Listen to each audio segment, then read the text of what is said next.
When the days are cold and the cards are fold and the saints we see are all made of. Ya, sambil berjalan ya. Selamat berjumpa lagi di Aero Edu Studio ya. Kita lakukan untuk streamingnya sambil menunggu partisipan semuanya. Kebetulan sekarang kita ada bincang ya, ngobrol lepas ya, acara kegiatan yang kemarin digagas yaitu dengan Ketua Pendidik Jawa Barat Juara ya, kemudian sudah hadir di Sumedang ya, yang ditunggu-tunggu Pak Cucu Sukmana ya, STMM ya, Pak Cucu ya, STMM ya. Insyaallah. Beliau praktisi pendidikan, kemudian juga lumayan ya, dosen sekaligus banyaklah gudang prestasinya dari Pak Cucu ini. Oke, kita seperti kemarin saja tema yang akan dibawakan yaitu wajah pendidikan Jawa Barat di masa pandemi kemarin ya, atau COVID-19 ya. Bagaimana kita obrol lepas saja, kemudian kupas tuntas di acara episodenya kali ini yang kebetulan ada di studio ya. Ini studio kan, tapi studio itu ada memang studio rumahan kan gitu. Tapi kebetulan beliau ada waktu dan alhamdulillah ya dapat bertemu dengan Pak Cucu dan dapat menyempatkan waktu di studio Aero Edu ya. Dan ini edisi perdana loh, edisi perdana ya di sini. Saya akan berbincang-bincang ya, kita langsung aja sambil menunggu nanti dialog interaktifnya dari kawan-kawan. Ditunggu untuk bergabung bersama kami ya untuk melakukan live chat atau dialog interaktifnya tentang tadi tema yang berawal daripada wajah pendidikan Jawa Barat di masa pandemi. Apa saja sih yang akan diobrol lepaskan dan dikupas tuntas kali ini? Maka Pak Cucu dimulai aja ya kita untuk ininya sambil nunggu-nunggu. Baik. Bismillahirrahmanirrahim. Assalamualaikum warahmatullahi wabarakatuh. Terima kasih Pak Ade yang telah menerima saya. Ini mohon maaf agak terlambat karena tadi ada kegiatan yang berupa kegiatan di Sumedang ini dan alhamdulillah saya bisa mampir di studionya Pak Ade. Mudah-mudahan ini kita bisa diskusi untuk dalam rangka memperbaiki pendidikan di Jawa Barat khususnya, kemudian secara nasional, karena saat ini kita sedang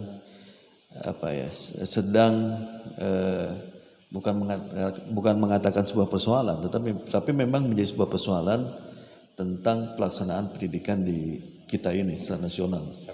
Ya. Baik, tema yang diambil tentang wajah pendidikan Jawa Barat pada masa pandemi ini, mungkin gini, ketika sebelum adanya pandemi itu juga di luar dugaan.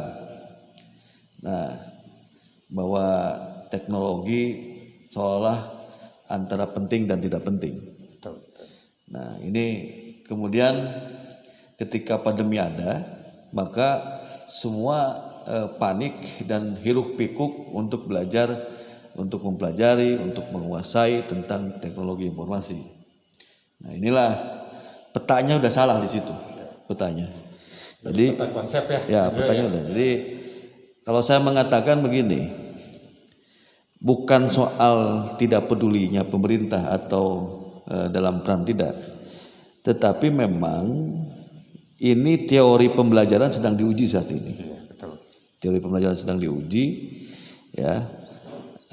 Sejauh mana kemampuan teori pembelajaran saat ini yang existing yang sebelum pandemi dengan sekarang suasana pandemi. Ini sedang diuji. Artinya bahwa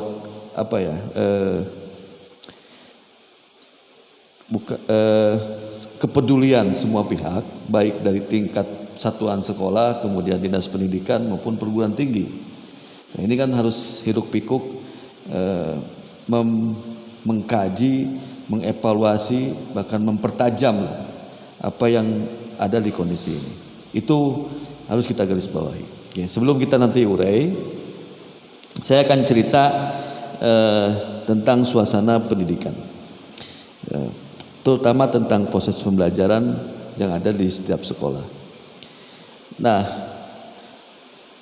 kekeliruan tadi dan ketidaksiapan, pertama memang pendidikan kita ini sifatnya instruksi, ya, bukan proses yang harus dilakukan atau dikuasai, tapi instruksi. Jadi anak harus bisa ini, target semua. Jadi anaknya ditarget, gurunya ditarget, kepala sekolahnya ditarget, sekolahnya ditarget, dinas pendidikannya juga ditarget. Semacam komando ya, instruksi. Ya. Jadi maka ketika pandemi semua panik, semua menjadi kacau balau di situ karena instruksi, ya. Nah, satu ini yang harus dirubah semua pihak, ya, baik itu adalah Kementerian Pendidikan Nasional, kemudian Dinas Pendidikan Jawa Barat yang kewenangannya ada SMK SMA, ya, tingkat provinsi, kemudian di kabupaten kota PAUD, SD, SMP dan Kementerian Agama, ya, untuk MAN dan aliyah segala macam seperti itu. Nah, ini harus dipikirkan, harus dirubah sebenarnya, ya, metodologi kurikulumnya, metodologi pembelajarannya, karena targetnya sudah jelas secara internasional bahwa ukuran kita adalah ukuran PISA. Ya, jadi membaca, matematika dan sains dan jelas. Nah, nilainya, skornya sudah terukur. Negara kita dengan Malaysia, dengan Singapura cukup jauh di situ. Oke. Ini yang harus kita sadari, semua komponen, guru, kemudian kementerian, dinas, ini harus kita sadari. Nah, itu. Yang kedua, ketidaksiapan tadi di dalam menguasai teknologi bukan berarti bahwa guru da ece mah geus sepuh manggawe nu anom. Nah, ini mohon kepada rekan-rekan sahabat-sahabat guru juga harus siap, ya. Tidak ada istilah bahwa ini yang muda, ini yang untuk pekerjaan guru honorer, ini guru yang baru diangkat, da ece mah akang mah kan gitu. Sakedap lagi pensiun. Nah, ini enggak bisa. Karena apa? Semua objeknya kan sama. Siswa. Oke. Kemudian, ini poin yang ketiga adalah seolah-olah pendidikan itu adalah kewajibannya sekolah. Ya, gitu. Nah, peran orang tua tidak bisa lepas di situ. Gitu. Jadi bahwa sekolah itu bridging lah, artinya jembatan bagaimana anak untuk tadi ada dua. Pertama adalah bagaimana menguasai karakteristiknya, kemudian yang kedua bagaimana siswa ini adalah kompetennya. Ya, jadi ada dua. Kalau kita bicara pendidikan itu ada dua hal. Satu adalah karakter, kedua tentang skill. Ya. Nah, ini harus terintegrasi semua. Ya, jadi bahwa tidak bisa urusan orang tua, urusan anaknya serahkan ke sekolah. Nanti seolah-olah urusan biaya membiayai, urusan orang tua nggak bisa. Nah, ketika punya pola pikir itu, nah sekarang terjadi pada kondisi pandemi ini, gitu. Nah, akhirnya apa? Orang tua panik juga, nyalakanlah pada sekolah, nyalakanlah pada pemerintah, gitu. Karena apa? Proses belajarnya di rumah, betul. Gitu. Karena nggak boleh harus ada di lingkungan sekolah harus keluar rumah, tidak boleh. Nah, jadi ya. Panik semua itu, gitu. Nah, termasuk guru. Jadi, keluarlah instruksi di situ, tugas setiap pagi, kan gitu. Nah, sehingga yang mengerjakan bukan siswanya, mohon maaf. Iya, betul. Orang tuanya semua. Ya. Jadi yang paniknya di orang tua. Di orang tua. Ya. Apa dampaknya dari situ, gitu. Ya, tingkat emosional orang tua terhadap anak secara psikologis sangat tinggi. Banyak anak-anak kita di rumah korban secara psikologis karena tadi kemampuan orang tua di dalam melakukan transfer of knowledge atau pendidikan di rumah di situ. Nah, selanjutnya dari dampak itu tingkat kemalasan anak menjadi tinggi untuk belajar. Ya. Jadi jangan menganggap bahwa nanti ketika belajar tatap muka lagi ya sesuai dengan nanti sudah diizinkan oleh pemerintah ya kemudian seolah akan normal, itu enggak gampang. Maka saya memberikan pandangan kepada para pakar psikolog yang sekarang RUU-nya sedang disusun, itu mungkin kalau di sekolah konselingnya ini harus punya strategi khusus di situ. Jadi jangan seolah bahwa datang ke sekolah nanti ketika PTM atau tatap muka seolah itu sudah clean, enggak. Gitu. Karena ini ada apa? Kondisi psikologis anak untuk minat belajar menjadi ngedrop di situ, malas di situ. Itu nggak gampang untuk membangun membangkitkan kembali. Jadi kalau bicara psikis ya Kang ya. Katanya ya. Jadi guru-guru BK, konseling ini harus mulai memikirkan bagaimana membangun anak-anak kita untuk bangkit kembali ke belajar. Oke, ini dari aspek kultural yang ada di faktual di lapangan. Kemudian apa yang dilakukan peran pemerintah? Ya. Nah, pemerintah udah bagus. Saya menyoroti begini. Kayak saya bangga dengan Gubernur Jawa Barat yang sudah melontarkan gagasan mulianya tentang bantuan pendidikan untuk siswa. Ya, kalau populisnya adalah SPP gratis. Ini kan juga salah satu mereduksi keberatan masyarakat, ya beban masyarakat dalam kondisi ekonomi saat ini. Gitu. Nah, ini adalah satu stimulan kebijakan yang cukup bagus. Ya. Jangan diasumsikan nanti bahwa seolah sudah gratis maka kualitas turun. Nah, ini yang kadang-kadang harus dipahami oleh para pimpinan satuan, para kepala sekolah, komite sekolah. Ya, ini juga harus dipahami gitu di situ. Ya, memang pendidikan perlu cost, tapi era sekarang kan era inovasi yang harus dilakukan di situ. Apa yang harus kita reduksi, era konvensional juga harus kita mulai dihindarkan di situ. Jadi itu sisi pemerintah. Nah, kira-kira itu mungkin Pak Ade secara gambaran awal yang harus kita bisa lebih urai, lebih dalami ya tentang kondisi. Jadi tidak bisa masyarakat menyalahkan pemerintah, pemerintah menyalahkan masyarakat, tidak bisa. Ini adalah kewajiban yang terintegrasi dari hulu ke hilir, kira-kira seperti itu. Intinya mungkin harus ada kesadaran bersama ya Kang ya. Betul. Untuk mungkin kedepannya bahwa memang di permasalahan yang tadi seperti kita bahas bahwa wajah pendidikan selama masa pandemi itu seperti itu. Terus gini ya Kang, tadi Kang Cucu menginformasikan bahwa untuk Gubernur Jawa Barat tadi untuk bantuan untuk anak-anak ada untuk itu ya seperti itu. Nah ini saya bukan sempat lagi ya, karena saya juga menerima ini ada tentang program bantuan rumah untuk guru. Nah itu bisa dikupas sedikit ya Kang ya untuk itu. Baik, ini sebenarnya kepala dinasnya yang harus cerita, tapi saya sudah menyampaikan ke Pak Kepala Dinas Provinsi Jawa Barat apa yang kira-kira perlu diekspos. Tapi begini, saya nggak bicara tentang bagaimana pengadaan rumahnya. Nah, tapi bagaimana mereduksi beban guru. Ya. Pertama begini, guru ini kalau kita secara konkret, apalagi yang ASN ini kan slip gajinya sudah masuk di bank. Nah, ini kan berapa rupiah menerima bulanannya. Ini juga harus kita buka gitu. Kantun angsulna lah. Artinya analisis bank itu kan 70%, artinya 30% yang terima, 40 sampai 30%. Artinya sudah habis di situ. Nah, jangankan untuk makan gitu. Untuk ongkos pun. Nah, kemudian berapa persen guru yang sudah punya rumah hak milik? Nah, kan mungkin dinas pendidikan atau mungkin Pak Gubernur atau para bupati, wali kota juga mungkin harus didalami betul oleh dinas kabupaten kota.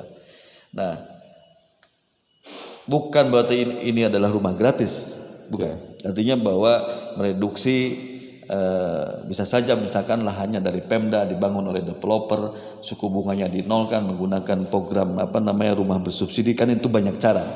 Artinya kebutuhan penyediaan rumah, karena guru pun harus nyaman belajar tinggal dengan layak segala macam di situ. Nah, itu pertama ya. Artinya yang kedua adalah juga pemerintah juga harus menyiapkan misalkan mereduksi tentang transportasinya atau menggunakan pola zonasi. Jadi antara jarak rumah, zonasi pun tidak hanya sekedar bicara tentang siswa saja. Guru pun harus sesuaikan, jangan sampai bahwa dari rumah ke sekolah itu memakan waktu 2 sampai 3 jam. Dan kasihan juga itu. Artinya sebelum sholat subuh harus berangkat ke sekolah kan begitu. Nah, secara psikologis pun harus dihitung betul. Ini sebagai mungkin masukan yang harus kita pikirkan secara sama-sama mungkin seperti itu. Nah, jadi kebutuhan pokok guru ini itu bisa direduksi dengan program-program. Jadi banyak caranya nanti bisa caranya dilakukan oleh pemerintah provinsi maupun kabupaten kota di Jawa Barat. Nah, jadi minimal guru ini happy loh. Jadi happy mengajar, happy mendidik, kemudian happy juga di rumah, seperti itu. Jadi nggak banyak beban gitu ya, yang dinikahnya. Ya betul sekali ya. Untuk itu, jadi untuk para guru semuanya ya terutama mungkin di sini peserta didik tadi yang kita bahas yang harus lebih diinikannya beban psikis ya Kang ya, dari musibah pandemi ini kali ini ya diinikan. Nah sedikit lagi ada pembahasan untuk ini. Saya juga ada beberapa titipan pertanyaan Kang. Ini yang dari para orang tua tadi yang dibahas sekilas Kang ini. Bertanya-tanya sampai saat ini juga masih banyak yang bertanya-tanya dan saya dialami. Kapan untuk masuk sekolah untuk anak-anak. Ini terjadi juga, ada kemarin saya udah kapas di episode pertama saya pernah dengan anak saya sendiri sebagai samplingnya, mereka rindu sekolah kan gitu ya. Nah ini untuk ini ya ada sedikit pertanyaan yang diinikan, apakah memang benar yang bulan Juli sekarang itu anak-anak itu akan masuk atau untuk tatap muka yang tadi ya, itu teknisnya bagaimana kan gitu kan? Oke, memang harapan semua adalah tetap muka. Tetap muka. Tetapi mungkin gini, kita harus kembali flashback pada diri kita, pada kita semua lah, kayak seperti itu. Ketika pandemi ini belum tuntas, ya, dan entah kapan tuntasnya, ya, maka ada tuntutan harus kita ukur. Pertama adalah sejauh mana kita melakukan disiplin dalam baik di rumah, di luar rumah maupun di sekolah. Ini sesuai dengan aturan protokol kesehatan. Nah, jangan sampai nanti ketika ada yang terpapar, maka sekolah lah yang salahkan, dinas pendidikan lah yang salahkan, bupati lah yang salahkan, wali kota yang salahkan, gubernur yang salahkan. Nah, jangan sampai seperti itu. Nah, maka harus bisa menjamin tentang kedisiplinan orang tua, siswa, guru, kemudian manajemen sekolah dan lain-lain seperti itu. Ini harus dijamin. Karena kalau misalkan kita bandingkan dengan Singapura kenapa sudah lakukan PTM? Karena dia punya kultur disiplinnya kuat di situ. Nah, kalau misalkan belum bisa menjamin disiplinnya, ini resistensinya besar, risikonya besar. Jadi kalau misalkan sekarang orang tua sudah menjamin anaknya dan anaknya sudah bisa menjamin akan disiplin, termasuk guru dan sekolahnya akan disiplin, ya itu go ahead saja menurut saya. Ya, nggak masalah seperti itu. Ya, yang kedua, ini pandangan saya, ya, suka tidak suka orang divaksin karena memang kekebalan tubuh juga harus imunitas juga harus dijaga dengan baik gitu. Nah, artinya ikhtiar itu harus dilakukan gitu. Nah, sedangkan saat ini kan baru berapa persen yang lakukan vaksinasi? Itu juga baru guru ya, guru pun belum semua. Nah, belum ke masyarakat, belum ke siswa kita segala macam gitu. Nah, ini kalau secara saya pandangan saya, kalau sebaiknya tuntas vaksinasi, kemudian lakukan disiplin dengan baik, insya Allah. Tapi tadi ya tidak bisa mungkin secara tahapan, secara yang tadinya misalkan satu kelas 30 sampai 40 kelas, nah nanti diatur dengan menggunakan protokol kesehatan, misalkan satu kelas 15 orang atau 20 orang. Nah, jadi nanti secara diatur secara menyesuaikan dengan kapasitas infrastruktur sekolah. Nah, ini harus dihitung manajemen, bukan soal siapkan cuci tangan, siapkan masker, bukan soal itu gitu. Jadi tidak sebatas itu. Jadi terintegrasi betul dari hulu ke hilir, dari rumah ke sekolah, sekolah ke rumah, ini harus dihitung betul.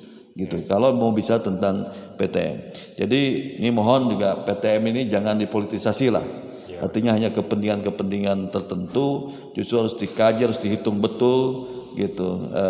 Bukan berarti bahwa boleh atau tidak bolehnya PTM seperti itu, tapi harus dihitung supaya apa? Supaya tidak ada permasalahan ya, di kedepannya. Kira seperti itu.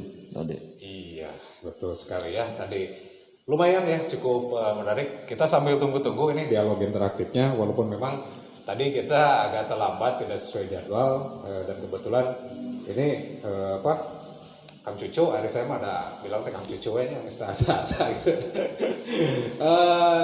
Ada acara tadi, kebetulan beliau juga sebagai ketua ICMI ya Kang ya, ICMI Muda ya, ICMI Muda, dan tadi juga saya sempat menyaksikan pelantikannya untuk Kabupaten Sumedang. So, Kabupaten Sumedang sekarang ada berbagai macam, kalau ini termasuknya organisasi ya Kang ya, kita bahas ya, ICMI ya, organisasi ya. Ya. Masuk ke organisasi atau komunitas kan kalau ICMI? Organisasi ya. Nah ini, cuman organisasinya, nah ini saya bahas kupas tuntas ya kan. Ini obrolan santai aja, obrolan lepas tadi mengenai wajah pendidikan Jawa Barat ya yang kita diinikan. Berarti yang saya tangkap dari pembicaraan dari Kang Cucu ya, Ketua PJBJ itu memaparkan tadi, berarti lebih ke arah ini standar daripada PTK ya yang kita inikan. Terus sarana prasarananya gimana Kang? Kalau ini?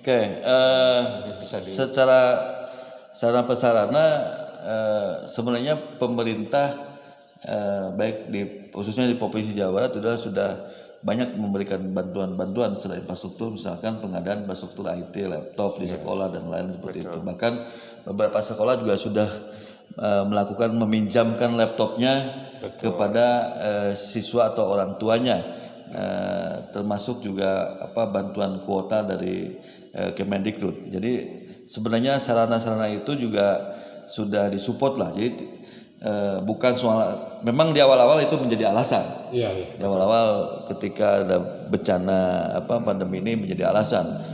Artinya nggak ada kuota segala macam. Tetapi sudah difasilitasi pun juga masih banyak yang tadi pola pembelajarannya instruksi di lapangan. Di lapangan. Nah, artinya apakah ini sudah menjadi kebiasaan yang given gitu loh? Nanti seperti itu atau memang tidak mau berubah pola pembelajarannya atau pendidikannya atau nah ini yang harus dilakukan pengukuran yang secara jelas.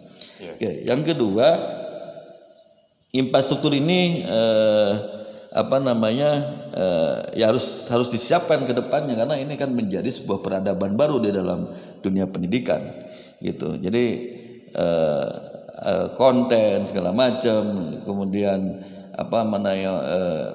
modul pembelajarannya, kemudian konektivitas dan lain-lain ini juga artinya apa? Ini juga bukan hanya persoalan di lingkungan pendidikan. Iya. Karena ada operator lain, ada instansi lain, ada kementerian lain atau ada dinas lain yang menangani bidang-bidang ini. Jadi artinya apa? Harus terintegrasi juga itu. Misalkan di Kominfo soal operator konektivitasnya, misalkan tentang infrastrukturnya ditangani misalkan kementerian apa atau dinas apa seperti itu. Nah, ini yang harus diintegrasikan gitu semua komponen. Jadi kalau semua dibebankan kepada dinas pendidikan, persoalan pendidikan dalam kondisi COVID ini juga akan jadi berat di situ. Jadi ini harus saling sinergi betul dan saling support di situ. Dan itu menjadi sebuah beban ya Kang ya kalau ini kan betul. Beban besar. Padahal pandemi ini juga kita dampak sektornya sebenarnya banyak ya dari ekonomi kemudian masyarakat dan sebagai sosial dan ini. Tapi mungkin yang lebih vital Kang yang saya ini kan memang pendidikan itu yang lebih terdampaknya karena gini ekonomi juga ya saya dengar dari masyarakat gitunya, geningan cenah budak teu sakola mah cenah ekonomi ge rada hese. Nah itu yang jadi ini sebagai wacana-wacana ya dari masyarakat. Kemudian kenapa cenah jadi kalau anak-anak tidak sekolah sekarang ada programnya PJJ, kemudian BDR ya pembelajaran jarak jauh, kemudian belajar di rumah itu yang menjadi jadi kemana ya intinya mah gitu kan. Jadi dampaknya besar sekali gitu termasuk dari pendidikan anak. Nah itu yang diinginkan. Ya memang harus kita sadari bahwa pendidikan adalah bagian sebagai penggerak ekonomi juga, gitu. Jadi sekarang siapa yang yang tidak butuh pada infrastruktur yang dibutuhkan oleh anak-anak sekolah, kan itu juga menjadi nilai-nilai ekonomi dalam proses itu. Nah misalkan anak keluar dari rumah menuju kan itu menggunakan transportasi. Nah, transportasi bukan juga bagian penggerak ekonomi. Anak sarapan juga kan artinya itu juga pasti butuh apa yang akan dimakan oleh anak. Itu pun juga bagian dari penggerak ekonomi.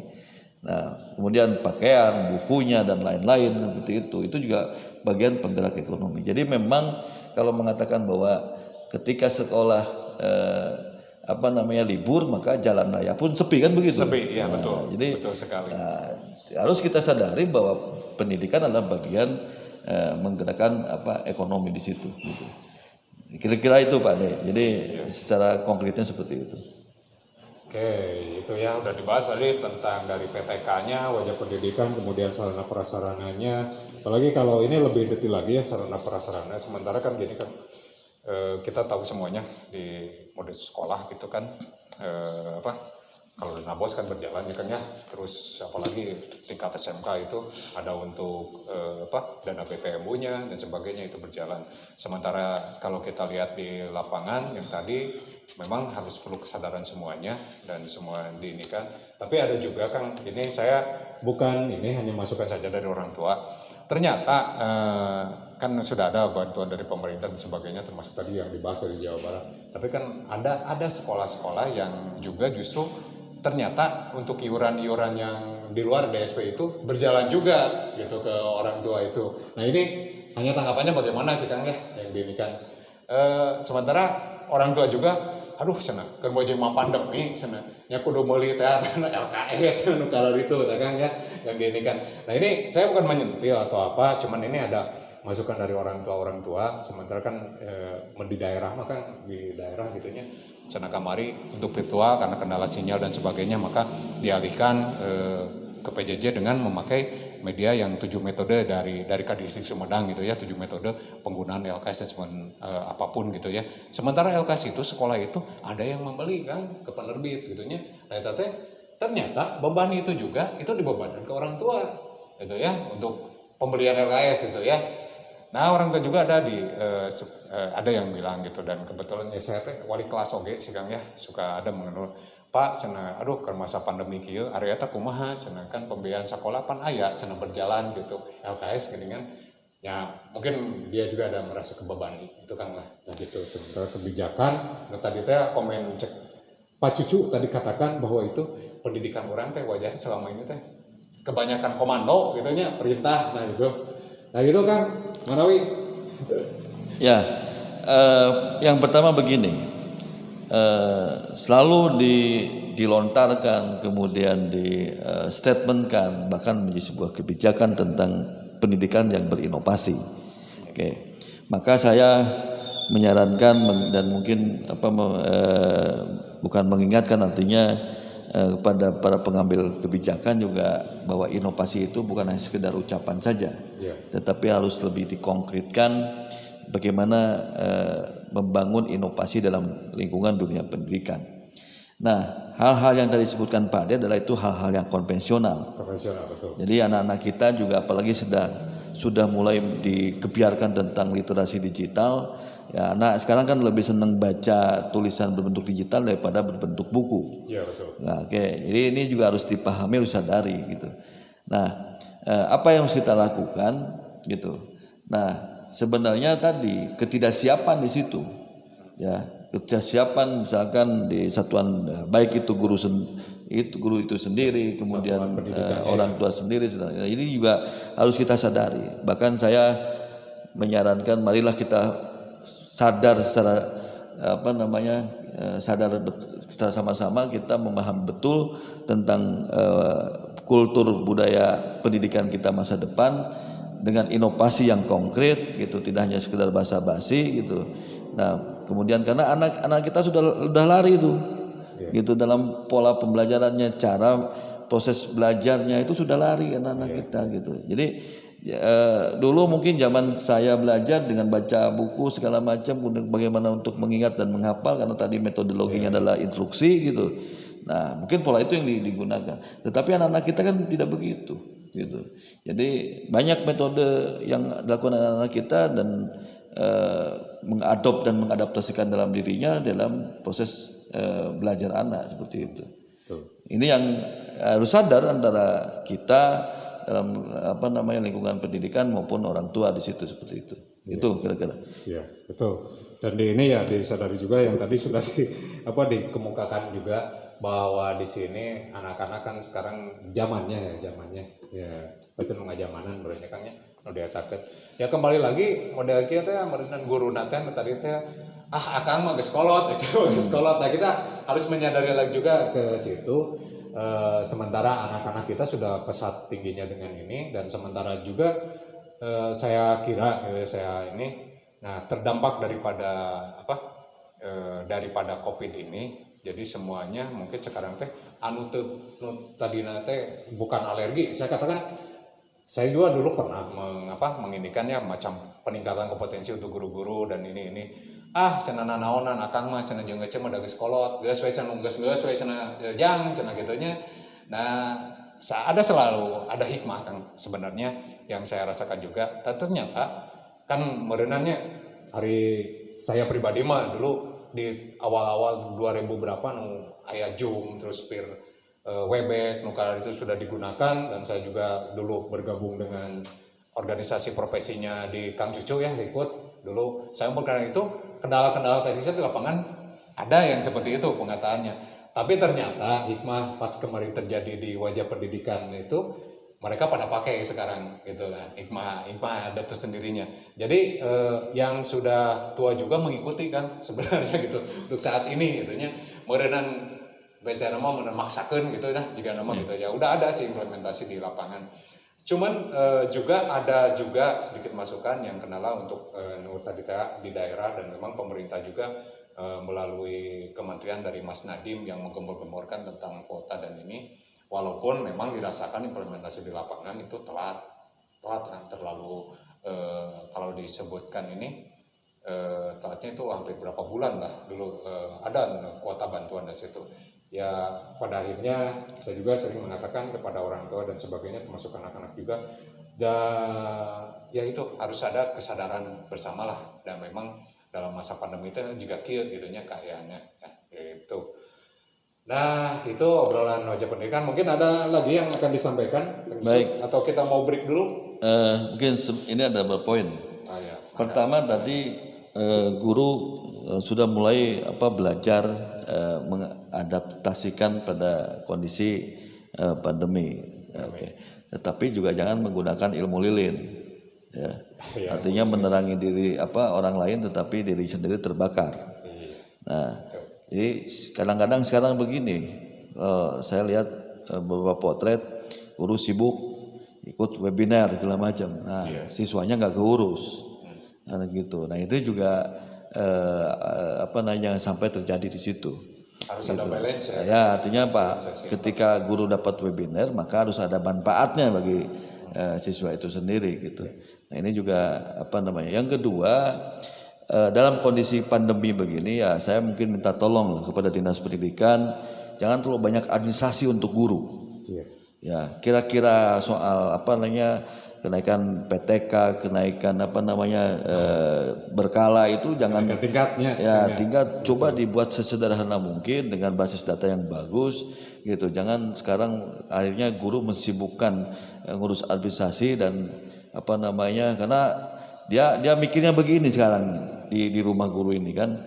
Dia ngurus ngurus siswanya, dia ngurus administrasi karirnya, dia juga ngurus keluarganya gitu. Iya, betul. Dalam waktu yang bersamaan di situ. Nah, jadi secara psikologis pun juga ini harus menjadi perhatian. Jadi jangan hanya sebatas misalkan hanya mencairkan, menuntaskan daya serap anggaran yang ada misalkan di tiap dinas pendidikan. Ini harus menjadi catatan nih. Tolonglah refocusing anggaran pun juga harus betul-betul refocusing fokus pada sesuai dengan urgensinya pada kondisi saat ini gitu. Jadi saya lihat masih banyak pola-pola administrasi guru yang dalam hal kondisi begini masih menggunakan pola-pola konvensional seperti sebelum pasca pandemi dilakukan saat pandemi.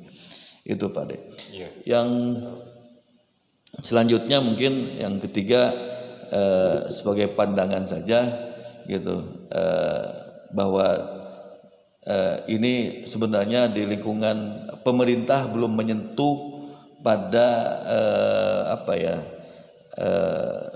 bagaimana kan minimal orang tua itu sudah kasih gambaran bagaimana dalam proses pandemi ini, misalkan proses KBM di sekolah gitu loh, di rumah. Nah ini kan jadi seperti di sekolah ini kan seperti orang tua buka PKBM, kira-kira seperti itu.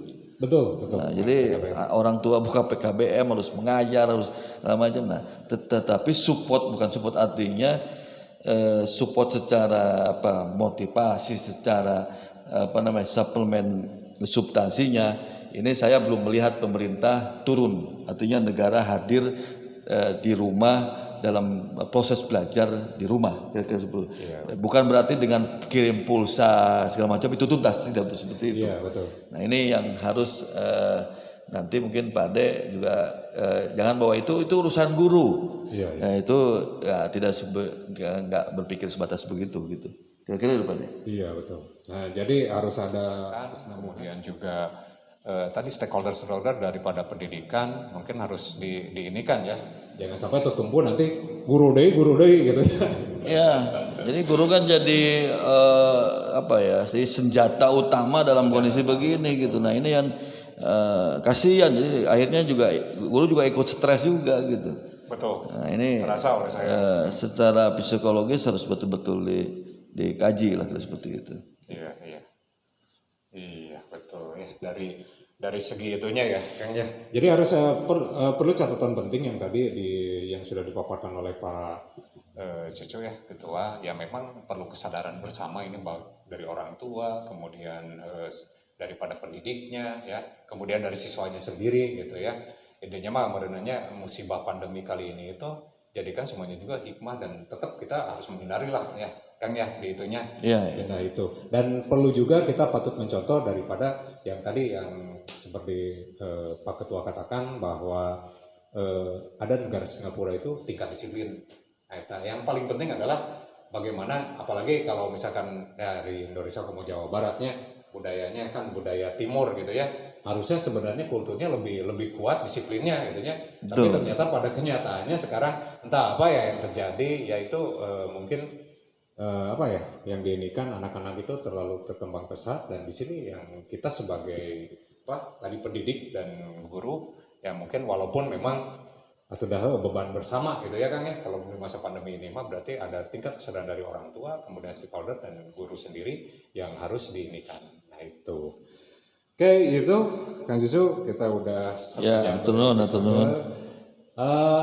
Mungkin kita bisa lanjutkan nanti ya the next episode ya kan, atau ini udah selesai kan? Sudah selesai ya untuk ininya. Terima kasih ya untuk Pak Ketua PJBJ, kemudian ya pendidik Jawa Barat juara. Nah itu di organisasi di wilayah ya, ketuanya Pak Cucu kebetulan ya berhasil lah saya membawa beliau ke sini ya. Alhamdulillah lah, barokah ya hari Sabtu ya. Kebetulan beliau juga sebenarnya agendanya banyak ini ya, selain juga barusan ada Ketua ICMI